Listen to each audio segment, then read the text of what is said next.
Thank you very much, Mr. Chairman. Thank you for the witnesses for being here today for this important hearing.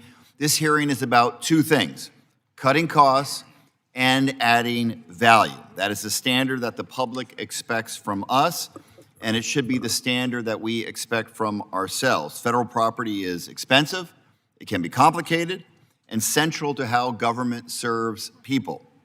When we get these decisions right, taxpayers save money and the agencies work better. When we get them wrong, the public pays twice, once in tax dollars and again in the quality of service that they receive. When I was mayor of Phoenix, real efficiency never came from swinging an axe. It came from discipline, planning, knowing exactly how each decision affected the people we were there to serve. Government is not a corporation reworking a balance sheet. It is a network of public responsibilities. Cuts that ignore that reality don't create efficiency, they undermine it. And we don't have to theorize about that. We just lived through it. DOGE, the billionaire, tech bro failure known as the Department of Government Efficiency, was a textbook example of what happens when you chase cuts without understanding value.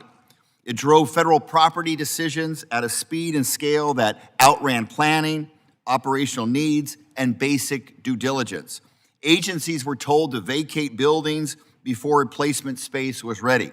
These decisions were driven by targets and assumptions, not by reliable, validated information about how federal space was being used or which functions depended on it. Mr. Chairman, I ask unanimous consent to enter into the record the July 2025 Minority Staff Report from the Senate Permanent Subcommittee on Investigations. Without objection, so ordered. That investigation found that DOGE wasted at least $21.7 billion in just 6 months. It burned $14.8 billion, paying roughly 200,000 employees not to work. Then it pushed more than 100,000 additional workers into administrative limbo, costing taxpayers another $6.1 billion.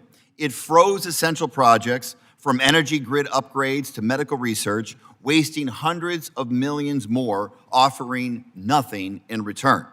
DOGE is a clear example of what happens when you chase cost and ignoring value. I raise it here because as ranking member, I look forward to working with the chair to advance an approach that recognizes efficiency as both cutting costs and adding value. And I thank the chair for making those the focus of today's hearing. As we look ahead, DOGE also taught us another important lesson. It exposed a deeper structural problem that complicates this committee's work now and in the months to come. We are responsible for overseeing all federal property, but GSA does not give us a clear portfolio-wide view of how federal buildings are being used. We get leased prospectuses. We get scattered updates. We do not get a regular, comprehensive report on the public building service portfolio. For a system this large, this expensive, and this central to the functioning of government, that blind spot is unacceptable. DOGE showed how dangerous it is to make major space decisions in that kind of fog. That is why I introduced the bipartisan legislation, co-sponsored by Chairman Perry, requiring the GSA administrator to submit an annual report to Congress on the state of federal real estate portfolio. That is basic governance. If we want real savings, real accountability, real value, we need complete information about buildings where federal work is done. And we need to ensure that wherever we go next, we are guided by data and the full scope of information. Federal property is a public asset. It should strengthen the work inside it and the people who rely on those services. Today's hearing is an opportunity to learn from DOGE's failures, insist on better data, and set clear expectation that cutting costs and adding value are equally important to the future of federal property. I look forward to the testimony today. Thank you, Mr. Chairman.